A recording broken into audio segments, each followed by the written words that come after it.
બીડા ધરીએ અને સુધી કરીએ શેઠ પુરુષોત્તમ દાસ ઇન્દુલેખાજીની 52 બીડાનો નેગ હતો, તો તેમના ભાવથી બીડાની સામગ્રી ધરીએ. પોંકની સામગ્રી ઠાકોરજીને ધરીએ અને એક રજપૂત મહી કાંઠાનાને યાદ કરીએ કે જ્યારે તેમણે પોંકની સામગ્રી ધરી હતી અને અહીંયા શ્રી ગુસાઈજીના દાંતમાં તે અરુજાઈ ગયા હતા.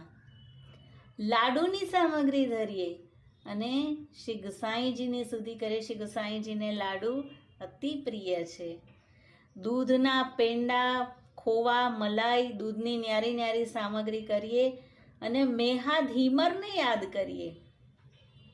આપને ત્યાં ગાયો બહોત હતી અને માટે દૂધની અનેક સામગ્રીઓ આપ શ્રી ઠાકોરજીને ભોગ ધરતા. એક સ્ત્રી પુરુષ મથુરાજીના કે જે ભગવદ મંડલીમાં ચના ચવેના વાટતા, મહાદેવજી ભગવદ ગુણાનુવાદ શ્રવણ કરવા આવતા, જે સંતદાસજી જેવો જ પ્રસંગ અહીંયા 252માં પણ છે. તો જ્યારે ભગવદ મંડલીમાં ચના ચવેના વાટીએ અને સુધી કરીએ એક સ્ત્રી પુરુષ મથુરાજીના. પ્રભુ પાસે ચોપડ ધરીએ અને યાદ કરીએ અજબ કુંવરબાઈને. ચોખા ભેટ ધરીએ અને સુધી કરીએ કુંબી પટેલને. શ્રી ગુસાઈજીએ સામેથી માગીને ચોખા લીધા. તેમાંથી થોડા શ્રી નવનીત પ્રિયજીમાં અને થોડા શ્રીજીની રસોઈમાં પઠાવ્યા હતા. બરા અને ગુડ ધરીએ તો એક બ્રાહ્મણ બંગાળનાની સુધી કરીએ. તેમના બરા અને ગુડ અરોગવા શ્રીજી બંગાળ સુધી પધાર્યા હતા. નિત્યલીલાના આનંદીજી.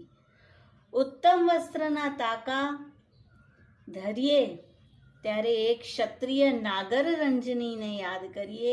શ્રી ગુસાઈજીએ તેમના તાકા શ્રી યમુનાજીમાં પધરાવ્યા અને તેઓ સોચ કરતા રહ્યા કે હું તો કેટલા સમયથી એકઠા કરીને લાવ્યો હતો અને શ્રી ગુસાઈજીએ આમ જ યમુનાજીમાં પધરાવી દીધા.